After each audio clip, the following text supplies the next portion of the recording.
اهلا بيكم في حلقه جديده من مش بس طب. بقالنا شويه او انا ما صورتش بقالي شويه.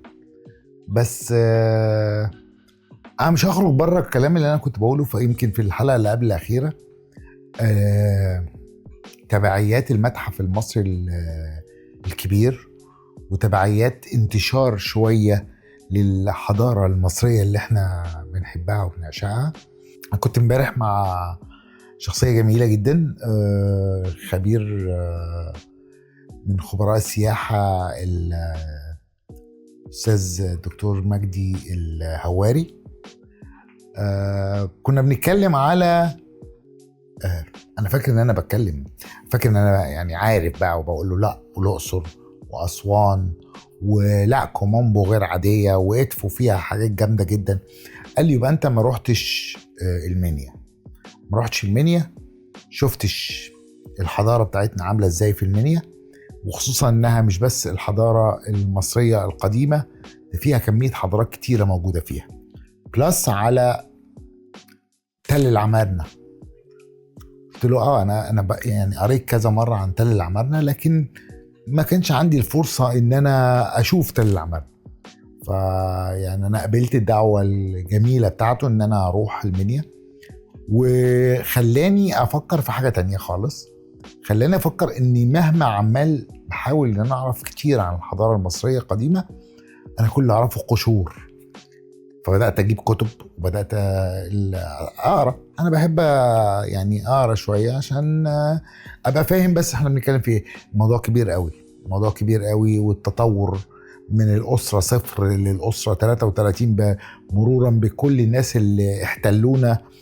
الموضوع كبير، و أدق تفاصيل الأسرة وأدق تفاصيل شكل البيت وأدق تفاصيل الأدوات اللي كانوا بيستخدموها خلال من 3 4 5000 سنة. الموضوع يعني يحسسني بالفخر، بالزهو، بالعظمة. أنا أعتقد والله أعلم يعني إن هما التطور الفكري والحضاري نتيجة وجودهم على نهر النيل ادى عمق عظيم للحضارة، اداها فكر جبار، اختلاطهم بالحضارات الأخرى. يعني احنا النهاردة بنتكلم خلال 100 سنة اللي فاتوا ان احنا بنبعت الدكاترة بتاعتنا، او بنبعت العلماء، وبنبعت عشان ياخدوا خبرات من بره ويدرسوا بره ويعملوا بره، وبعد كده يرجعوا يدونا اللي موجود، اللي خدوه طول الفترات دي. المصري القديم عمل الكلام ده. انا مش هقول لك كل حاجة اتعملت، ولا هقول ان كل حاجة اتعملت زمان بس عظمة. لا، هي كل حاجة زمان زي ما بيكون لما بتتفرج على الحقبة بتاعت 5-6 آلاف سنة دول، تحس انهم كانوا ماشيين بنمط، كانوا ماشيين بكتالوج، كانوا ماشيين بكتاب. هنطلع المرحلة دي وبعد كده هنحتك بدول عشان نعرف العجلة الحربية، وهنحتك بدول عشان الفلك، وهنحتك بدول عشان كان عندهم وجهة نظر، كانوا فاهمين لما بيحتكوا بشعوب أخرى هيستفيدوا إيه ويتعلموا إيه جديد.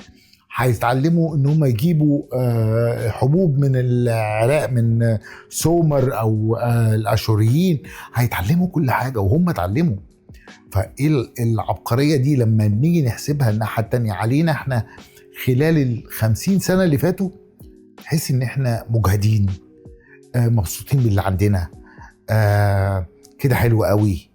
الانوفيشن او التطور او التجديد في الحاجة، بقينا استهلاكيين على قد ما كنا مخترعين. فأتمنى، وانا مش هطول عليكم في الحلقة دي، اتمنى ان كل المجالات اللي المصري القديم ده عرف يبدع فيها ويعلى بدرجات عنيفة جدا فيها، انه احنا نقدر نوصل ان احنا نبقى عندنا نص الشغف بتاعه.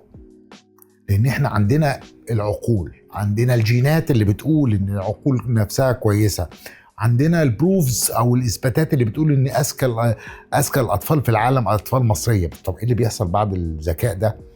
بعد الفتره بتاعت التطور العنيف بتاع الذكاء بنخش في مرحله هدوء شديده. فاعتقد ان احنا دلوقتي ماشيين بقالنا شويه، يمكن بقالنا 10-12 سنه ماشيين على خطى كويسه جدا. بقى في انجازات وتطورات، بس محتاجين بقى العقول الشابه دي بقى تطلع افكار انا ما اعرفهاش، بس هم اكيد بدراستهم وعلمهم هيقدروا يطلعوا لنا حاجات عظيمه، وده اللي احنا بنتمناه. انا احلى حاجه في الدنيا ان انا احب افتخر بالماضي بتاعنا كله، لكن كمان نفسي افتخر زياده بالكوادر والافكار والانجازات بتاعت المستقبل بتاعنا. ومش عايز اطول عليكم، انا بس بدي تحيه كبيره جدا لمنطقه زي المنيا او محافظه زي المنيا. انا ما اعرفش كنت عنها حاجه، وهبدا اعرف ان شاء الله الفتره الجايه، يعني هروح واتفرج واعرف عشان استمتع، مش عشان اقول لكم بس. شكرا لكم.